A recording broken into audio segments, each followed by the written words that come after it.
La Agenda 2030 es un plan, un programa de transformación política, económica y cultural para todas nuestras naciones y que tiene como característica el quitarle la soberanía a nuestros países. Es decir, que todo se centralice desde las Naciones Unidas y a partir de ahí sea mucho más fácil esa transformación, ese reseteo, ese reformateo cultural, político y económico de nuestros pueblos.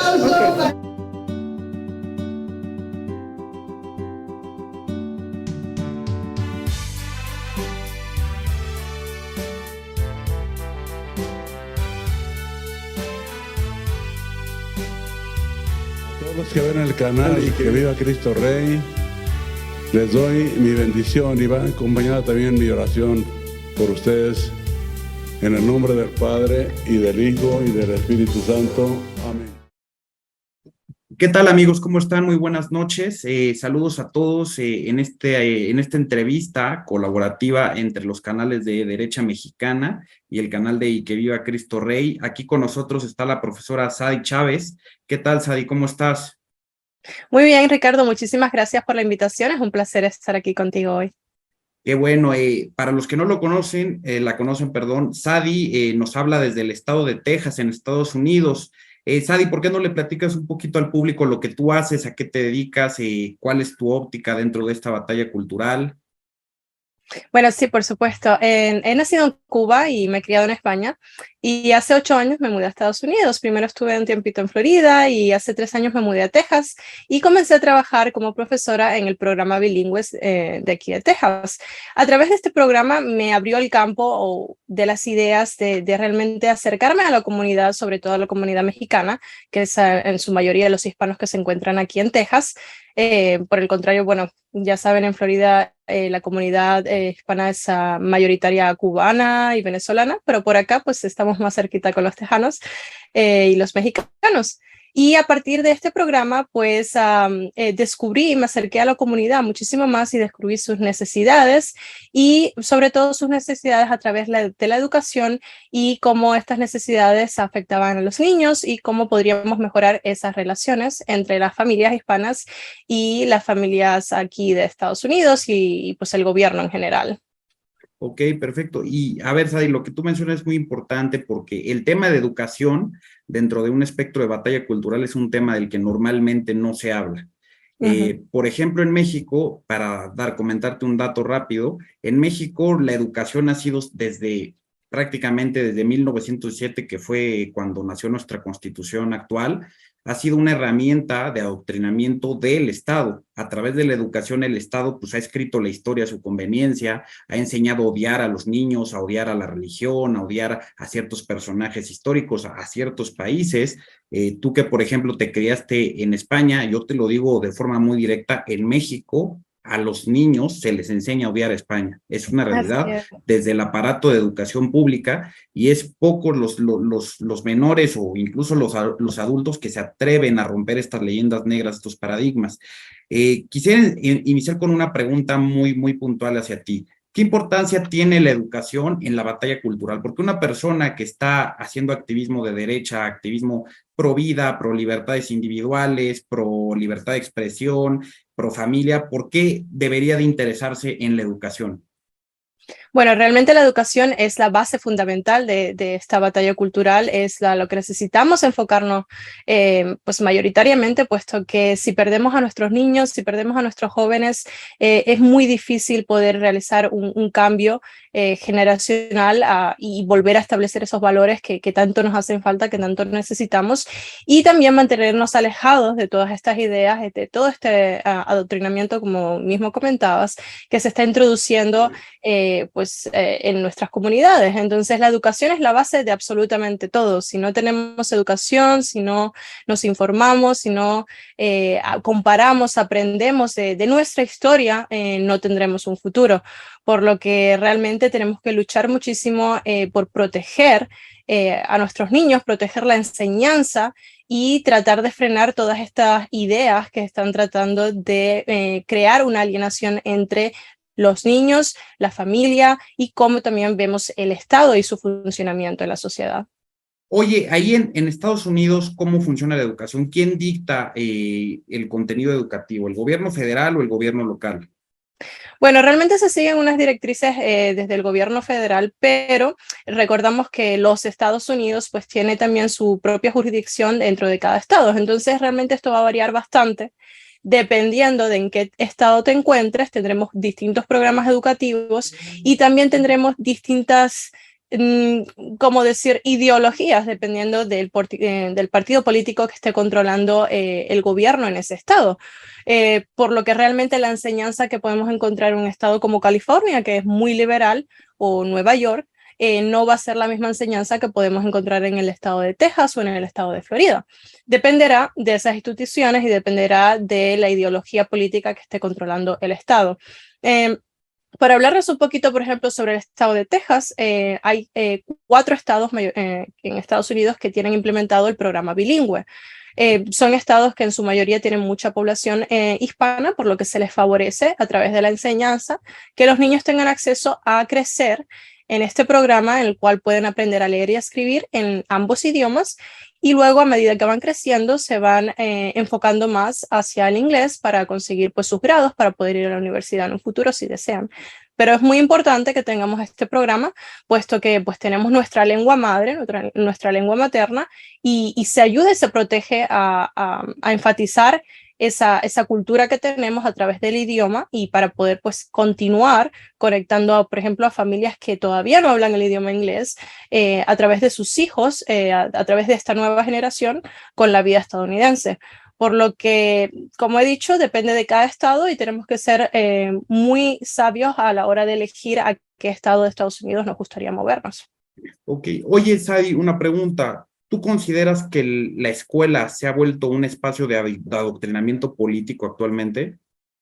Desgraciadamente sí, Ricardo. Lo que hemos visto recientemente aquí en Estados Unidos es que precisamente como les comentaba, en estos estados que son mucho más liberales, incluso los que no lo son, ya se está viendo como todas estas ideologías avanzan, todo este adoctrinamiento en la enseñanza avanza.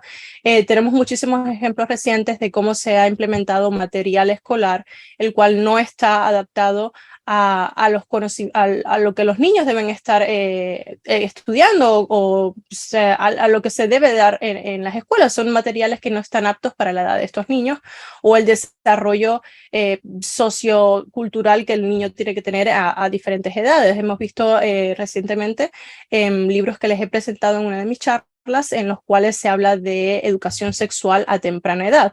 Y no es que este tema sea un tema que no se deba tocar, pero hay que ser muy, muy cauteloso en cómo este tema se acerca a los niños. Y por supuesto hay edades y etapas en las que esta información se debe recibir y cómo se debe recibir. Desgraciadamente, esto es una pues de las mayores desgracias que estamos sufriendo aquí en la sociedad, el cual está rompiendo la inocencia de estos niños a través de la hipersexualización. Y otro, por ejemplo, otro frente grandísimo que tenemos introduciéndose a la educación de nuestros niños es también incluso enseñarles esta teoría marxista de la teoría crítica de la raza. Por lo cual estamos... sí. ¿Nos puedes platicar un poquito de eso? Porque en México como tal no tenemos eso, pero es algo que se quiere importar. En México ya se escucha un término que es los afromexicanos, que es copiado de los afroamericanos. ¿Le puedes explicar muy rápido a la gente qué es eso de la cultura crítica de la raza? ¿Cómo es? Sí, bueno, se sabe que cuando la creación del marxismo, pues a principios de su fundación se creó, pues la primera división social que se quiso crear fue la económica. A través de pues esta división social económica se dividían a los pobres de los ricos y a través de esto se les confrontaba. Cuando luego esto avanzó un poco más y no tenían cómo controlarles de esta forma, comenzaron a enfrentar pues a los géneros, a hombre contra de mujer.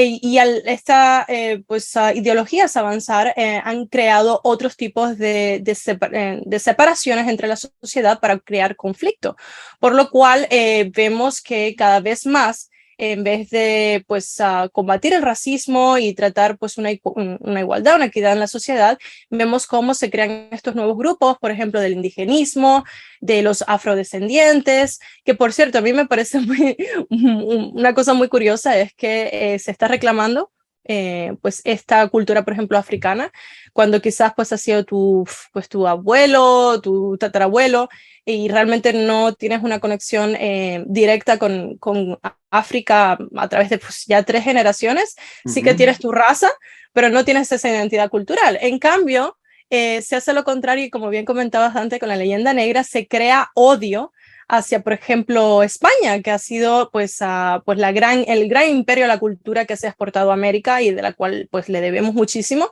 pero sí que se crea un odio, un resentimiento hacia España, mientras, por ejemplo, se crea pues vínculos y lazos con países o continentes que ya realmente por muchas generaciones no estamos conectados. Es muy, muy, muy curioso que se lleven las dos cosas y pues que comiencen a implementar esta leyenda negra que tantísimo daño nos está haciendo y que nos está separando como sociedad.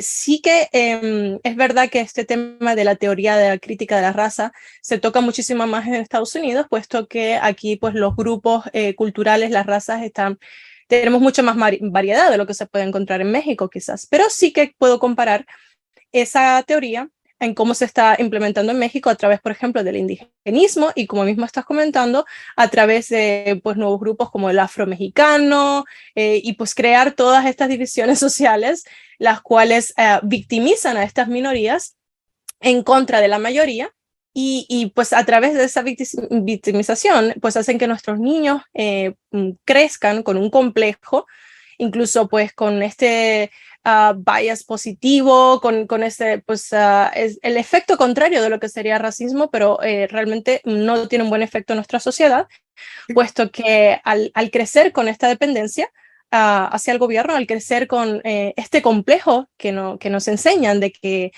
pues tenemos desventaja porque somos de familia indígena, tenemos desventaja porque venimos de una familia negra, tenemos desventaja porque cómo he comenzado pues, mi vida, mi nivel socioeconómico, nos crean estos complejos y no nos dejan avanzar, no nos dejan llegar a las posibilidades que sí que tenemos. Que te digo que en México es una mentira absurda esa que se pretende imponer, porque la verdad es que en México no existen razas. O sea, para mí en México es absurdo hablar de racismo, porque en México no hay razas. En México todos somos mestizos, y es la realidad. Incluso la gente, porque no sé si tú sepas, que el gobierno tiene un registro de gente indígena en México. Entonces, el gobierno en este registro da de alta a las personas que ellos consideran que son indígenas, pero siempre te topas que todos los supuestos indígenas se apellidan o García, o Sánchez, o Rodríguez, o López, o Pérez. Entonces, oye, ¿cómo me hablas? Son indígenas y todos estos tienen apellidos españoles. Es absurdo. La realidad es que son mestizos con ciertas características físicas, pero no podemos decir que son de una raza específica, porque pues, no.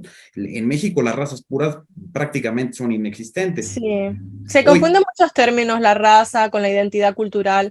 Yo siempre les digo que podemos tener una identidad cultural, podemos ser hispanos, podemos ser indígenas, podemos ser negros, podemos ser blancos, pero esa identidad cultural no define a la persona que eres, no define tu interior, no define quién eres como persona y qué cosas puedes lograr en la vida.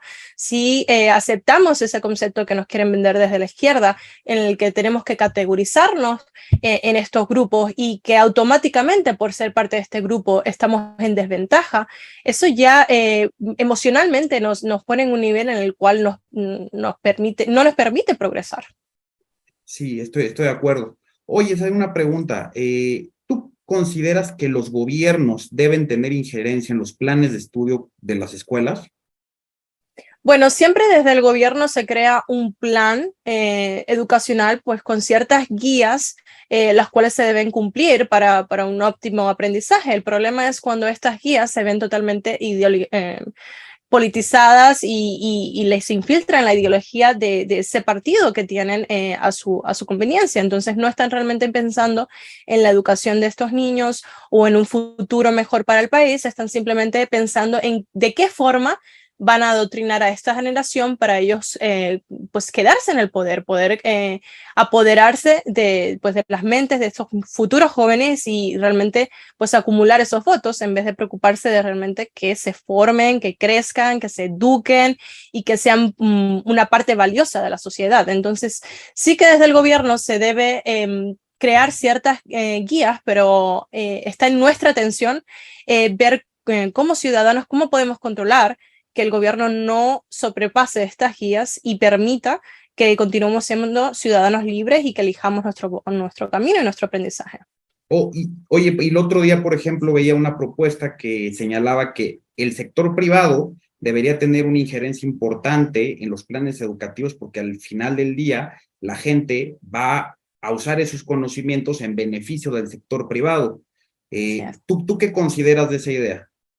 Me parece magnífico porque creo que es la realidad que deberíamos vivir. Deberíamos centrarnos en cómo vamos a crecer, en qué nos vamos a formar para realmente adaptarnos de mejor forma al mercado laboral que es parte de nuestra generación. En cambio, si creamos, por ejemplo, como Estados Unidos se ha hecho, todo este tipo de carreras, las cuales realmente solo están adoctrinando soldados para que repitan sus filosofías y realmente no tienen una salida laboral específica, estos jóvenes se endeudan muchísimo con miles y miles de dólares estudiando pues carreras universitarias, género, ¿no? Así es, carreras universitarias que realmente cuando terminan y dicen, wow, me he esforzado muchísimo, bueno, he estado 4 o 5 años estudiando esto, me he gastado muchísimo dinero y ahora resulta que yo con esto, ¿a dónde voy? ¿Cómo voy a hacer mi vida? ¿Cómo voy a trabajar? Tengo una deuda inmensa, ¿qué voy a hacer con mi futuro? Entonces sí que es muy importante que el sector privado se acerque a las comunidades, se acerque a las universidades, propongan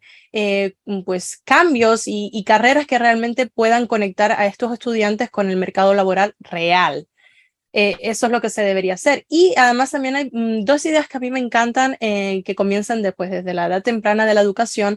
Son 2 ideas que protegen, uno, el derecho de los padres y otro, el cómo elegir esas instituciones educativas. El primero es uno que se ha creado desde el partido Vox en España y se llama PIN parental, el cual a través de este PIN parental se permite que los padres se involucren muchísimo más en el contenido que se está proporcionando a sus hijos en las escuelas y ellos tengan el poder, el derecho de decidir si ellos quieren que sus hijos asistan a estas actividades o no, que no son parte del currículo esencial. Que no son parte pues, de la literatura, de las matemáticas, de las ciencias. Entonces así se evita que se les adoctrina a los niños con temas que realmente no son relativos a la educación o a lo que el colegio se debería dedicar. Esa es una muy buena idea que a mí me ha gustado muchísimo. Y la otra es que pues se creen unos cheques y ahí pues volvemos al tema de qué debería hacer el gobierno o no en cuanto a educación y que a través de estos cheques no te toque ir a la escuela pues que el gobierno te adjudique, sino que los padres recuperen el derecho y la libertad de elegir a qué centro sus hijos quieren que sus hijos asistan dependiendo de sus intereses, de pues su religión, sus valores. Con esto devolvemos otra vez a las familias el poder de decidir sobre la educación de sus hijos y creo que también se genera una competencia sana en los centros educativos en los cuales... Ese es el famoso modelo finlandés, ¿no? Así es, en los cuales pues incentivas esa competencia naturalmente, los centros van a competir por tener o ofrecer la mejor educación y así de esta forma los padres van a tener muchas más opciones y todos ganan realmente. ¿Cuál crees que debe ser el involucramiento de los padres de familia dentro de las escuelas? ¿Hasta qué punto un padre debe estar interesado o más bien influenciando los temas que se dan a los hijos? Y te lo pregunto en especial porque a diferencia de México, Estados Unidos es una nación mucho más pluricultural que México. Entonces, a mí en México se me haría más lógico que los padres de familia intervinieran porque pues, tenemos la misma cultura, hay una manera muy general, muy similar de ver el mundo, de un sistema de creencias, de valores bastante más tasado. Pero, ¿qué pasa en Estados Unidos? ¿No chocaría, por ejemplo, los valores de distintas familias culturalmente hablando, una intervención de los padres en las escuelas? ¿Cómo se fijan esos límites?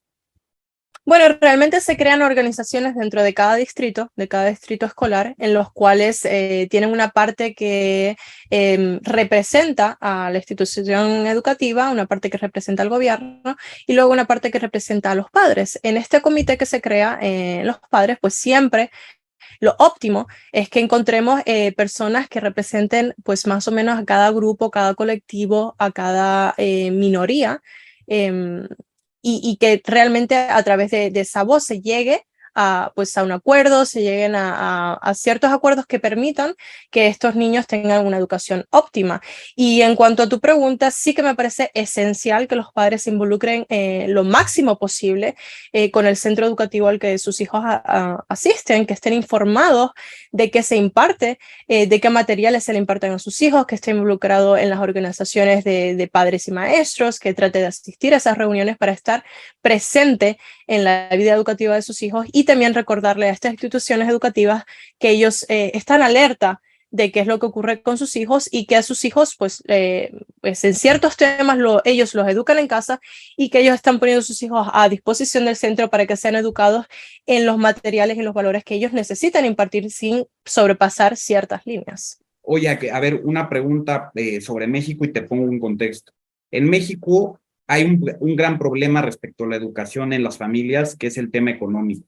¿Por qué? Porque en México tienes al papá y a la mamá, por regla general, trabajando ambos, jornadas que llegan desde las 10 hasta las 14 horas, ya contando tiempos de traslado entre la casa y el trabajo, y son situaciones que imposibilitan totalmente que pueda haber un involucramiento de los padres de familia en la educación de los hijos. O sea, literalmente te lo digo, en México es muy común que a los niños los eduque pues, una escuela, en primer lugar, que puede ser pública o privada, sale a las 2, 3 de la tarde y el resto de la educación que recibe en casa es del internet o de la tele.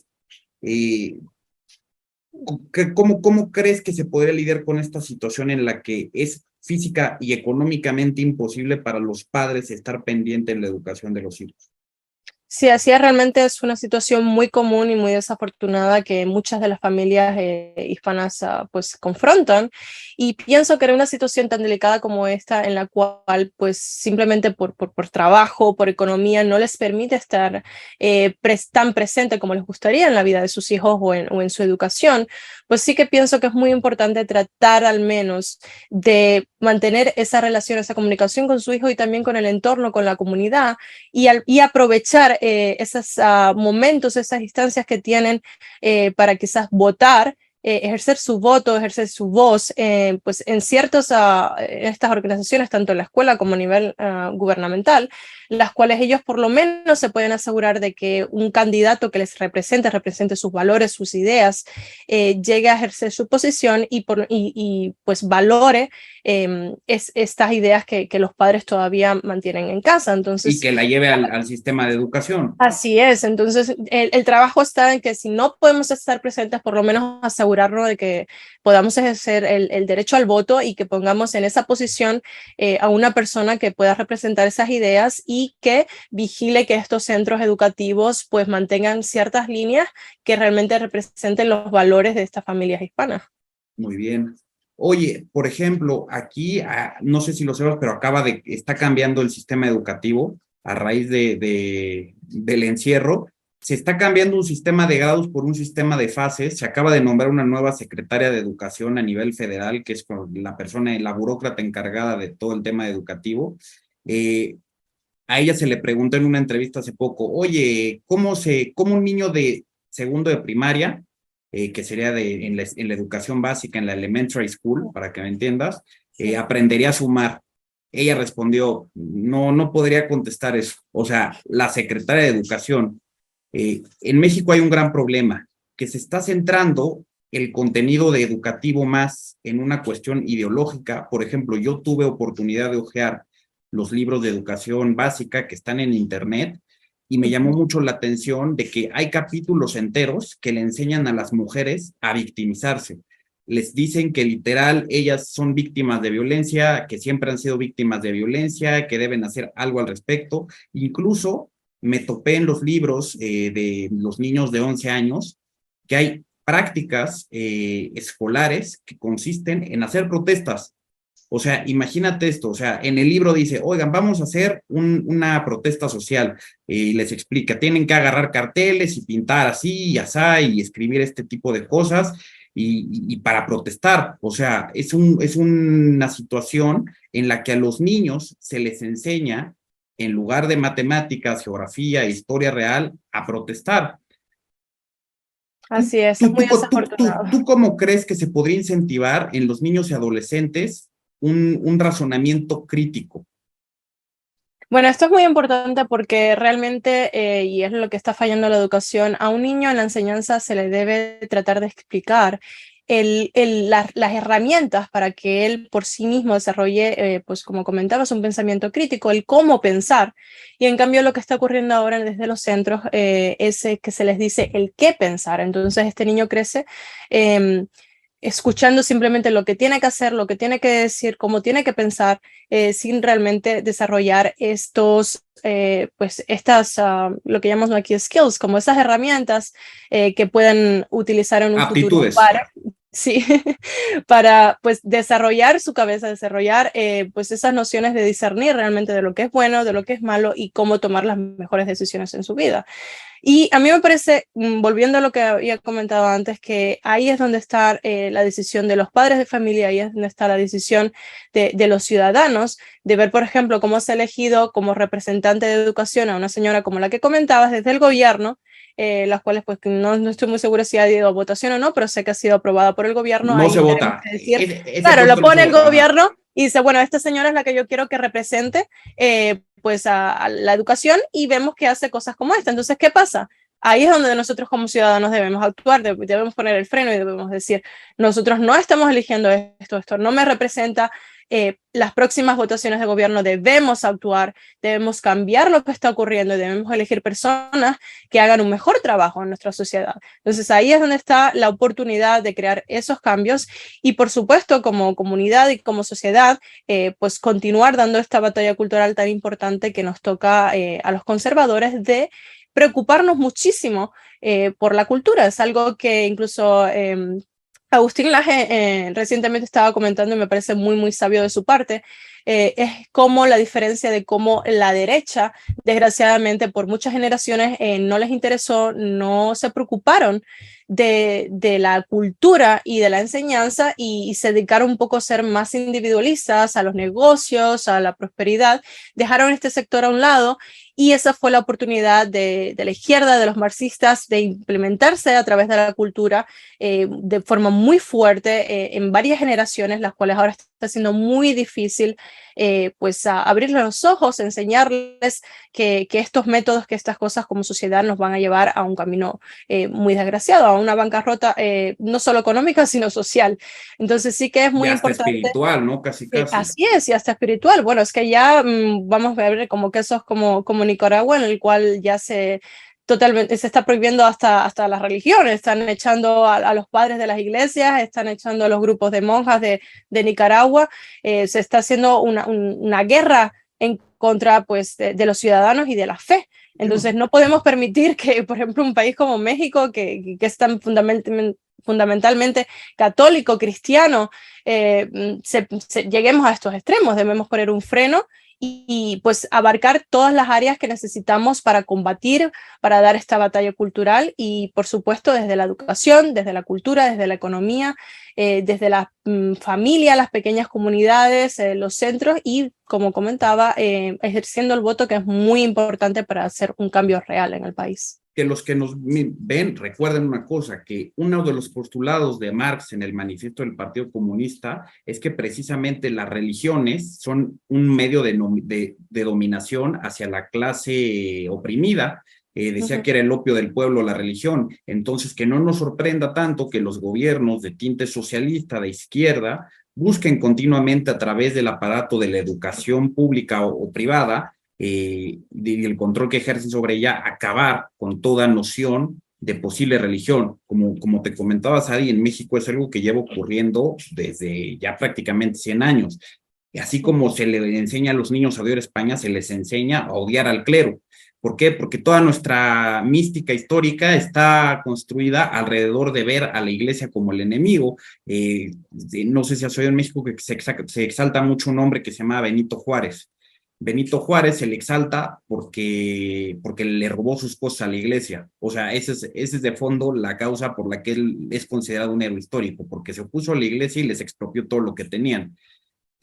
Otro tema es Porfirio Díaz, que fue otro presidente que intentó unir un poco otra vez y respetar las religiones y unir a los mexicanos en torno a una fe, pues se le ve como un enemigo también, en parte por esa razón.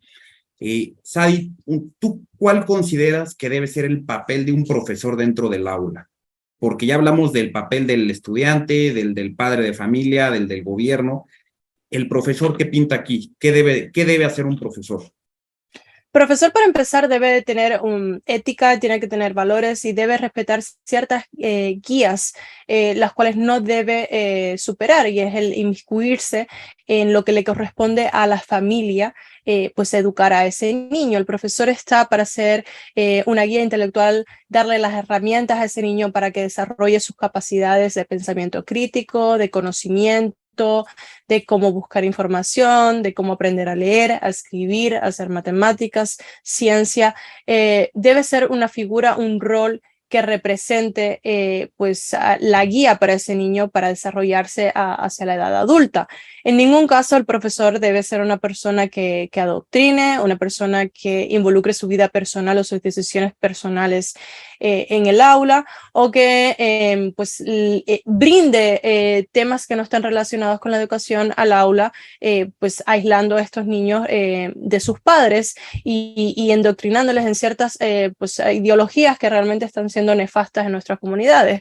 Realmente nuestra generación, al menos en la mía, yo crecí en un modelo educativo en el cual yo no sabía si mi profesor estaba casado o estaba separado o estaba divorciado, si tenía hijos, si yo no sabía realmente nada de la vida privada de mis profesores, pero sí que les admiraba mucho, me apoyaron muchísimo durante la enseñanza, me ayudaron a adquirir estas herramientas, este aprendizaje, pensamiento crítico, y les guardo muchísimo cariño.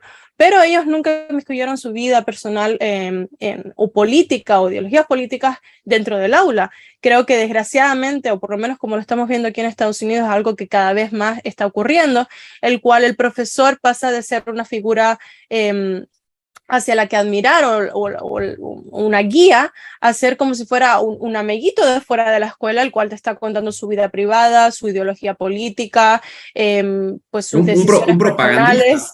Así es, o sea, realmente no está haciendo lo que es un profesor, y como mismo pues tenemos la tradición de decir papá y mamá son papá y mamá, no son amiguitos, pues es lo mismo que ocurre con un profesor o con un adulto que nos está enseñando, que nos está guiando en la vida. Entonces tenemos que separar muchísimo esto, y tenemos que como padres ser muy cautelosos de qué profesores tienen nuestros hijos y de cómo están pues ejerciendo esa influencia tan importante que nuestros niños van a tener para su formación. Debemos volver un poco a las raíces de la educación clásica, de la figura del profesor que tenga una ética, unos valores, un respeto, y que solo pues funcione como una guía de desarrollo para ese niño y no como pues una plataforma de propaganda y de adoctrinamiento hacia sus ideas políticas. Perfecto, Sadi. Una última pregunta. ¿Tú consideras que la escuela privada, el colegio privado es una solución? Te pongo un contexto sobre México. En México, pues, el sistema de educación pública, todo el mundo sabe que es muy malo. Y la verdad es que la mayoría de la gente que va al sistema de educación pública es porque verdaderamente no puede costearse un sistema privado. O sea, en el sistema de educación pública, los padres de familia incluso se juntan para llevar papel de baño, porque no hay papel de baño en los baños. Se juntan para llevar jabón, para llevar cosas de higiene personal para los niños. ¿Y esto qué ha ocasionado en México? Un fenómeno. El fenómeno consiste en las llamadas escuelas o colegios patito, que así les llamamos, que son colegios que tienen muy mala calidad, por lo mismo de que la competencia es muy, muy baja. No hay una calidad en las escuelas, y esto va desde la educación básica hasta la educación universitaria. Cualquier hijo de vecina en México agarra y se monta una escuela y se hace un negociazo al amparo del gobierno. Y esto ocasiona obviamente un deterioro. Recientemente estaba viendo los resultados de la calificación esta de PISA, de la prueba PISA de los países de la OCDE. México siempre está en el top 3, pero de los últimos lugares. Estados Unidos vi que bajó y me preocupó porque vi que bajó, creo que ahora estaba en el 5º lugar o el 6º, cuando antes estaba siempre en el top 3. estoy seguro que tiene que ver con el tema de la ideología, pero ¿tú crees que las escuelas privadas pueden ser una solución o pueden llevar a un vicio si no se busca generar una buena calidad en ellas? Pienso que de cierta forma puede ser una solución, pero no la única solución. Como estábamos comentando anteriormente, una de las ideas que más me gusta que se aplicasen a la enseñanza es pues la creación de estos cheques personales a los padres, los cuales les va a permitir a ellos decidir a qué centro les gustaría enviar a su hijo. Las escuelas privadas están muy bien para quien pues quiera optar por ese tipo de educación, por un centro más específico en el cual pues quizás es católico, es cristiano o es pues más enfocado a las ciencias o diferentes cosas que esta institución privada puede ofrecer y para quien desee pues pagar por ello. Pero debemos proteger también la escuela pública. ¿Y cómo podemos crear o incentivar esta demanda, esta oferta, el que compitan entre ellas? Es no darle el poder al centro. Como bien comentabas, existe pues el dinero que se envía federal desde el gobierno a estas escuelas porque tienen ya pues, un número de alumnos más o menos dependiendo de dónde vivan y se les asigna una cantidad de dinero que ellos deciden de redistribuir de la forma que ellos vean necesaria. Si eliminamos esto y en vez de que el dinero vaya directamente a los centros, se les dé a los padres para que ellos decidan a qué centro enviar a sus hijos, ahí devolvemos el poder a las familias y hacemos que estos centros comiencen a prosperar y a competir para poder obtener ese dinero de los padres. No es un dinero que vayamos al banco y nos vayan a dar, pues no sé cuántos pesos y ahí pues nosotros hacemos lo que nos dé la gana. No es así, se crea un sistema de cheque. Es un cheque escolar, el cual pues sabemos que a cada alumno por año de la escuela pública le pertenece cierta cantidad de dinero y con ese cheque se le da a los padres pues comienzan a elegir a qué centros ellos quieren enviar a sus hijos. Como un vale. Así es un vale. Se les, pues inmediatamente estoy seguro que los centros se pondrán las pilas, como decimos, y dirán, bueno, nosotros necesitamos recuperar ese dinero para poder operar, para poder subsistir. Entonces, ¿qué podemos hacer para mejorar? Para ser competitivos y que los padres decidan enviar a sus hijos a este centro en específico y no pues al otro que está pues a 4 cuadras más abajo. Es muy buen sistema, todos salen ganando y se crea una competencia sana dentro de una institución pública. Sabemos que cuando el gobierno acapara ciertos sectores se monopolizan y desgraciadamente normalmente bajan muchísimo la calidad. Es una forma de atraer pues esa idea privada, esa idea de capitalismo, de competición dentro de una institución pública para que pues funcione de una mejor forma y de una forma más libre. Y déjate comento, en México tenemos un problema adicional a ese, que es un problema que es prácticamente criminal. En México la educación está secuestrada por un sindicato de maestros público que es, para que lo pongas en contexto, el sindicato de maestros de la educación pública es el sindicato más poderoso de América Latina. Su ex líder era una maestra que se llama Elba Ester Gordillo, que es una criminal, es una mujer que es estúpidamente rica, se ha enriquecido de una manera que es vergonzosa a costa del sindicato que tiene aquí en México. Tiene propiedades ahí en tus tierras, en Texas, tiene una mansión, tiene otra en un departamento en Nueva York, tiene en Florida, y todo a costa del sindicato de maestros, que literalmente les quita a los maestros parte de su salario para los gastos del sindicato, y es un sindicato que tiene secuestrada la educación. Incluso te doy más contexto. Hace aproximadamente 20 años que esta mujer estaba en el cenit de su poder, un presidente no llegaba al poder si no tenía el visto bueno de este sindicato. Por lo mismo, para los que nos ven y piensan que México alguna vez fue de derecha, pues piénsenlo 2 veces, porque un gobierno de derecha jamás se va a dejar así influenciar por los sindicatos. Entonces, es un problema también. Lo que tú dices me parece sumamente valioso y me parece que tú estás dando una fórmula que la gente que nos ve debería escuchar y debería de tomar mucha nota de ella y anotarla y llevarla a las propuestas que se pasan a través de los legisladores. Pero yo pienso que una fórmula muy ganadora sería complementar eso con una estricta y una así radical prohibición y disolución completa de este sindicato que es el CENTE, que tiene secuestrada la educación de este país. Así es, así es. Y por supuesto, pues abogar porque se creen juntas escolares en las cuales los padres tengan muchísima más decisión de voto y participación.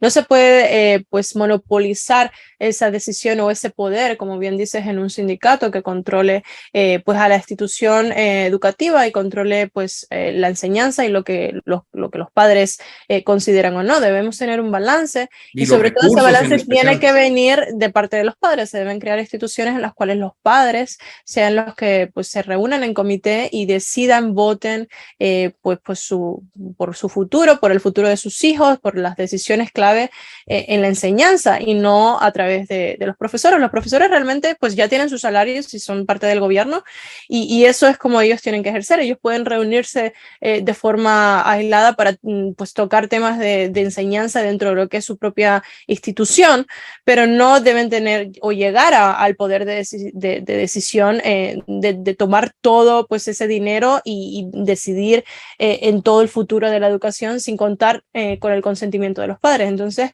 empecemos por darle el poder de vuelta a los padres, empecemos por crear organizaciones de padres que representen a sus hijos, a los intereses de su familia, a sus valores en las escuelas y eliminar o tratar de eliminar este tipo de sindicatos que realmente nos está haciendo muchísimo daño o al menos pues apaciguarlo, combatirlo a través de pues, la creación de estos comités de padres. No podemos dejar que una sola persona mantenga el poder.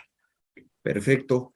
Pues bueno, te agradezco mucho, Sadi. De nuevo, muchas gracias. Es muy valioso lo que nos compartes. Te digo, es un tema que normalmente no se toca. Hablamos mucho sobre tema de perspectiva de género, sobre pañuelito verde, sobre tema arcoíris, pero yo pienso que lo que tú haces, y de nuevo te agradezco mucho, es algo muy, muy valioso y que puede ayudar en gran medida a sentar las bases de rescatar a nuestra población, porque los jóvenes y la educación que reciben es lo fundamental para el futuro de todas nuestras naciones. Y de nada nos va a servir que convenzamos a muchos adultos de que la batalla cultural es real si no empezamos por evitar que esos jóvenes que hoy están en las escuelas, en la educación básica, se conviertan un día en adultos ideologizados.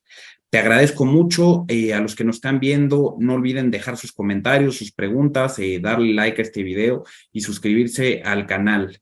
Les agradecemos mucho su atención y les deseo que pasen una muy, muy buena noche. Muchas gracias. Hola a todos, soy Agustín Laje. Quiero invitarlos a que se suscriban al canal de YouTube y que viva Cristo Rey. Suscríbanse que hay contenido muy interesante. Un abrazo grande.